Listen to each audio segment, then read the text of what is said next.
Saudara-saudara sekalian, dunia pendidikan sudah mengalami banyak sekali perubahan, terutama setelah ditemukannya teknologi informasi dan komunikasi. Perkembangan internet misalnya telah mengubah bagaimana cara orang belajar. Dalam konteks ini, maka mereka para pendidik, para penyelenggara satuan pendidikan, dari mulai TK, PAUD hingga perguruan tinggi harus mengubah pola pikirnya. Digital mindset adalah merupakan pola pikir yang paling banyak dibutuhkan karena perkembangan teknologi informasi dan komunikasi telah mengubah cara penyelenggaraan proses belajar dan proses mengajar. Pada kesempatan kali ini saya akan sharing mengenai apa yang dimaksud dengan pola pikir digital dalam pendidikan abad ke-21. Saya akan masuki satu persatu dimulai dari prinsip-prinsip yang harus kita pahami. Harapannya adalah setelah Anda mengikuti pembelajaran ini atau hari ini, Anda bisa membedakan antara konsep pendidikan belajar dan mengajar zaman dahulu dengan yang ada sekarang.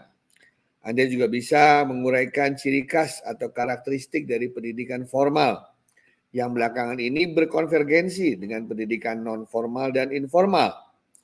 Kemudian Anda bisa menjelaskan bagaimana perubahan paradigma dalam proses belajar mengajar terjadi dan mengapa hal tersebut harus terjadi. Demikian juga Anda dapat memberikan berbagai contoh-contoh mengenai bagaimana seyogianya proses pembelajaran harus dilakukan masa kini, dan Anda dapat memperlihatkan beragam teknologi yang mulai dipakai di seluruh dunia, yang mulai dipergunakan di sekolah-sekolah maupun di kampus-kampus atau perguruan tinggi.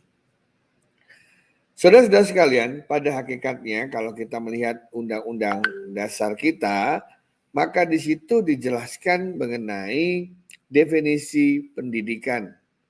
Di situ dilakukan bahwa pendidikan adalah suatu usaha sadar dan terencana untuk mewujudkan suasana belajar dan proses pembelajaran agar peserta didik dapat secara aktif mengembangkan potensi dirinya ya untuk memiliki kekuatan spiritual, keagamaan, pengendalian diri, kepribadian, kecerdasan, akhlak mulia serta keterampilan yang diperlukan dirinya, masyarakat, bangsa dan negara. Kalau Anda lihat baik-baik dalam definisi pendidikan ini, tidak terlihat secara eksplisit. Ada tulisan buku, ada tulisan ruang kelas, ada tulisan papan tulis. Bahkan kita tidak menemukan tulisan guru atau kata-kata dosen di dalamnya. Bahkan kita tidak menemukan juga kata-kata kurikulum di dalam definisi pendidikan ini. Yang coba saya garis bawahi adalah di sini mengenai suasana belajar dan proses pembelajaran. Mungkin kata-kata penting itu ada di dalam definisi belajar atau pembelajaran. Mari kita lihat definisi belajar. Belajar adalah perubahan yang relatif permanen dalam perilaku atau potensi perilaku sebagai hasil dari pengalaman dan latihan yang diperkuat. Jadi kalau seseorang itu belajar atau seseorang dikatakan dia sudah belajar apabila terjadi perubahan terhadap perilaku atau potensi dirinya. Dan itu dilakukan melalui berbagai cara. Ya, jadi kita baru dikatakan belajar kalau ada perubahan pada diri kita. Nah, dalam definisi belajar ini tidak ditemukan pula kata-kata guru, ruang kelas, kata-kata seperti buku, ya, internet pun tidak ditemukan di situ. Mungkin ditemukan dalam definisi pembelajaran. Mari kita lihat definisi pembelajaran. Definisi pembelajaran adalah proses interaksi antara peserta didik dengan pendidik dan sumber belajar pada suatu lingkungan belajar. Nah, di sini mulai menarik karena kita mulai mengenal istilah adanya interaksi. Dan di situ dikatakan yang berinteraksi adalah peserta didik dengan pendidik dan peserta didik dengan sumber belajar pada sebuah lingkungan belajar tertentu. Nah, di sini kalau saya katakan apa sih yang dimaksud dengan pendidik? Pasti kita sepakat. Pendidik tidak hanya guru, ada orang tua, ada masyarakat, ada manusia di sekitar kita, ada kawan-kawan kita, ada saudara kandung, ada kerabat, saudara, ya. Siapapun orang-orang yang dapat kita temui dalam kehidupan kita berpotensi menjadi pendidik. Bagaimana dengan sumber belajar? Tentu saja sumber belajar tidak hanya buku. Kalau zaman saya dulu ya paling banyak dari buku, dari orang tua bercerita, kakek nenek, ya sumber belajarnya, atau mungkin dari orang-orang lain yang berpengalaman, dari kakak kelas dan lain sebagainya. Tapi sekarang sumber belajar kita bisa lihat dari internet, dari Google, dari YouTube, ya, dari media sosial, ya banyak sekali sumber belajar dari TV streaming, ya. Kemudian lingkungan belajar kan tidak hanya di dalam kelas. Lingkungan belajar ya di kebun bisa, di kendaraan bisa, di mal-mal bisa, di tempat-tempat publik bisa, di rumah bisa gitu ya. Dan yang namanya interaksi tidak harus, interaksi itu adalah tatap muka secara fisik berbicara. Interaksi itu bisa dilakukan dengan cara chatting, dengan cara kirim email, ya, dengan cara telepon, ya, dengan cara mengirim surat elektronik, dengan cara mengikuti telekonferensi, banyak sekali interaksi bisa dilakukan. Artinya kalau kata-kata interaksi, pendidik, sumber belajar, dan lingkungan belajar ini kita permutasikan satu dan lainnya, pasti Anda akan mendapatkan berbagai jenis variasi pembelajaran. Jadi kita sendiri yang salah kalau mengatakan bahwa yang namanya pembelajaran itu hanya di sekolah, dengan guru, pakai buku, ada papan tulis, dan ada proyektor. Nah, itu hanya merupakan satu jenis kombinasi atau permutasi dari unlimited jenis-jenis pembelajaran yang bisa kita lakukan. Oleh karena itu dalam masa pandemi yang baru saja kita lalui, kita tidak perlu khawatir karena yang hilang adalah model interaksi tatap muka di dalam kelas.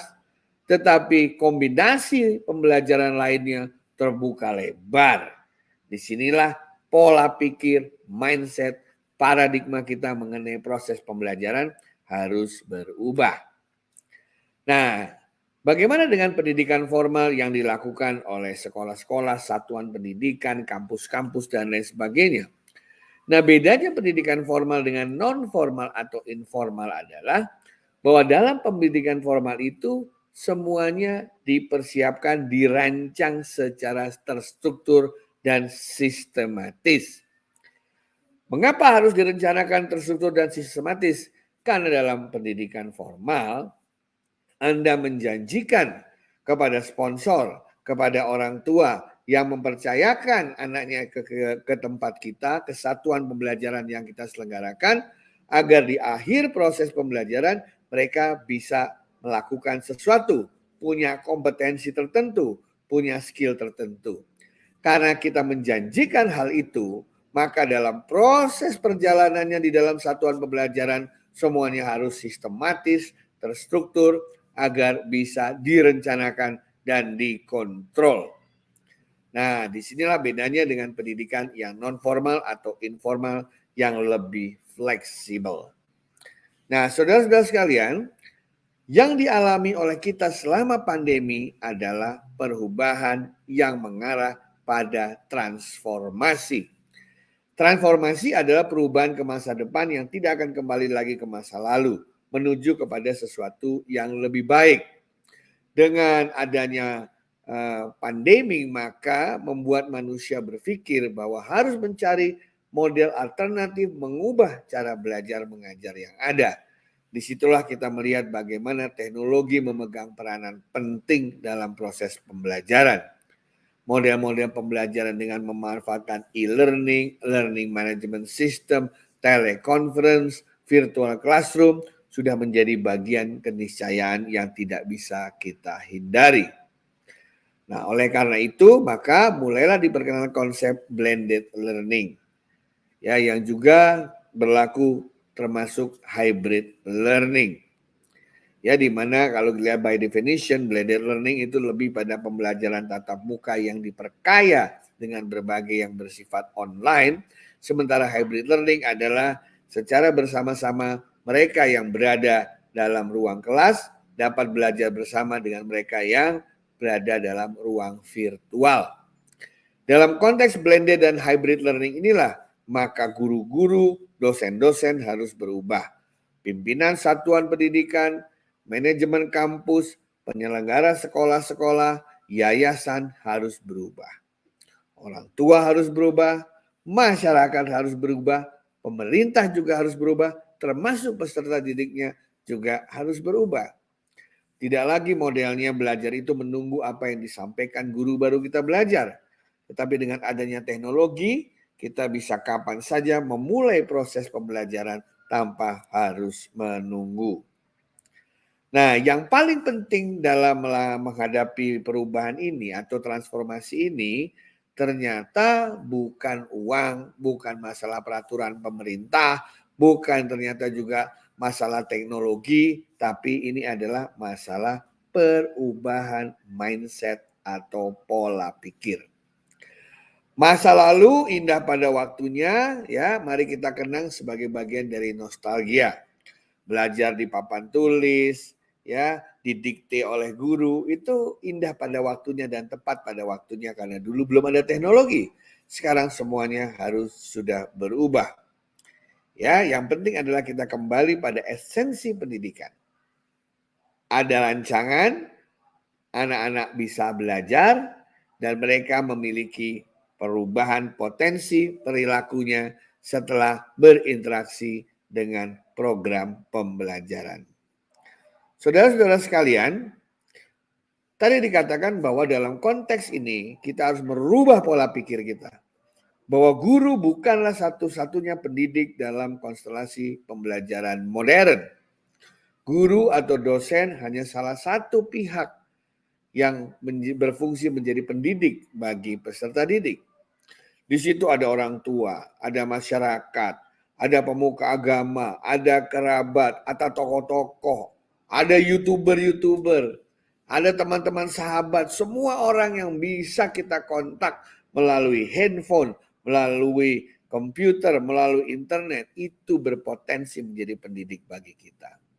Saya melihat sendiri bagaimana anak-anak saya tiba-tiba pintar bermain gitar, pintar bermain keyboard, pintar memasak, pintar menggambar, padahal mereka tidak pernah mengikuti kursus. Ternyata mereka belajar sendiri dari YouTube, dari ruang cyber. Kita bicara mengenai bahan pembelajaran, bahwa bahan pembelajaran tidak saja buku atau kertas yang diberikan oleh guru-guru dalam kelas. Bahan pembelajaran adalah semua yang bisa kita temukan di mesin pencari Google atau search engine lainnya.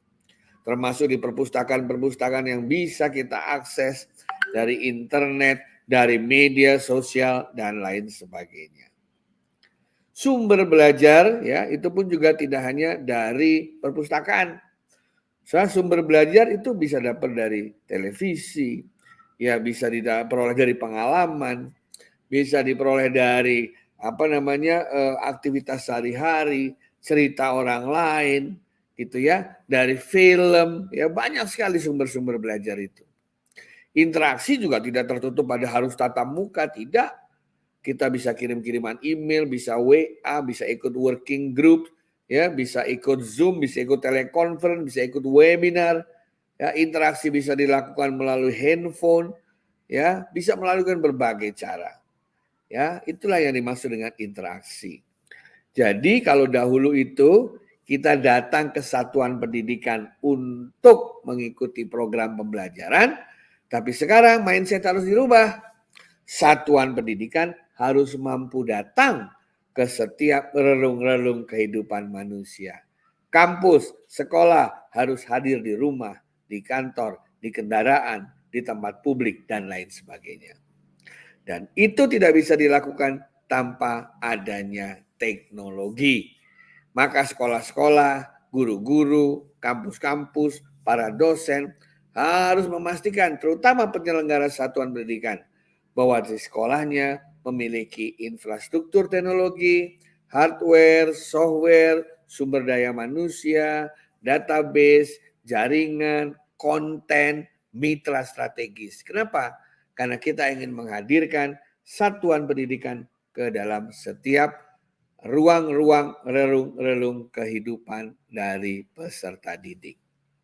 Sekarang kita lihat, ini bukan hanya merupakan film ya, virtual reality mulai dipakai di mana-mana untuk belajar. Di mana seorang siswa bisa belajar tubuh manusia dengan melihat melalui Google atau kacamata berbasis virtual reality. Dulu nggak mungkin kita bisa melihat tubuh manusia semua. Karena mungkin hanya mahasiswa kedokteran baru bisa mulai membedah tubuh manusia. Tapi sekarang kita bisa melakukannya melalui virtual reality. Augmented reality pun demikian. Yang tadinya buku-buku hanya kita bisa lihat sebagai 2 dimensi, dengan adanya augmented reality melalui gadget kita bisa melihat gambar-gambar menjadi 3 dimensi, saling beranimasi satu lainnya. Sangat menarik. Demikian juga mixed reality, campuran antara virtual reality dan augmented reality. Laboratorium pun sudah dalam bentuk virtual. Laboratorium nuklir, laboratorium kimia. Masih ingat dulu waktu kimia ya? Kita belajar tabel periodik kimia dulu. Kita hanya bisa menyampur zat yang itu saja. Padahal tabel periodik kimia itu kan luas sekali. Kita tidak pernah bereksperimen dengan uranium, dengan emas, dengan perak ya. Nah, tapi dengan adanya virtual labs kita bisa mencampur apapun yang kita inginkan dan kita belajar dari sana. Hasilnya bisa dalam bentuk simulasi, animasi, dan lain sebagainya. Papan tulis elektronik atau smartboard sudah mulai masuk ke dalam kelas-kelas di Indonesia. Karena dengan smartboard itu kita bisa belajar dengan menggunakan handphone, berinteraksi, tersambung ke seluruh dunia, gambar animasinya menarik, begitu ya. Dan sekarang smartboard bentuknya yang paling baru adalah dalam bentuk smart table. Jadi table atau meja itu isinya adalah elektronik. Anak-anak bisa bermain di situ secara bebas dan sangat mengasihkan. Ya, bahkan belakangan ini mulai diuji cobakan bagaimana guru dosen bisa tampil dalam bentuk hologram. Tentu dalam bentuk hologram akan lebih menarik daripada kita menggunakan Zoom, Google Meet, atau kita menggunakan Webex maupun Microsoft Teams gitu ya. Karena kalau udah hologram, seolah-olah orangnya berada di tempat kita dalam bentuk virtual 3 dimensi. Ya. Robot teacher di Jepang, Hong Kong, Korea Selatan sudah mulai diperkenalkan. Ya, ini contoh robot yang sedang mengajarkan menyanyi kepada para peserta didik. Ya, mereka sangat antusias melihat ada robot yang berfungsi sebagai guru atau asisten guru. Dan yang paling baru sekarang mulai ditemukannya teknologi transparent screen. Ya, di mana screen-screen seperti jendela-jendela yang kita temui ini nanti sebetulnya akan dilapisi dengan satu lapisan transparan yang itu sebenarnya adalah monitor ya, seperti kita halnya melihat notebook, melihat tablet, melihat komputer. Di mana karena bentuknya sangat tipis, sudah seperti kaca saja, transparan, dan kita bisa melakukan pembelajaran dari situ, kita bisa melakukan touchscreen, kita bisa kirim data, pindah-pindah data, sebagaimana kita menggunakan handphone smart kita pada hari ini.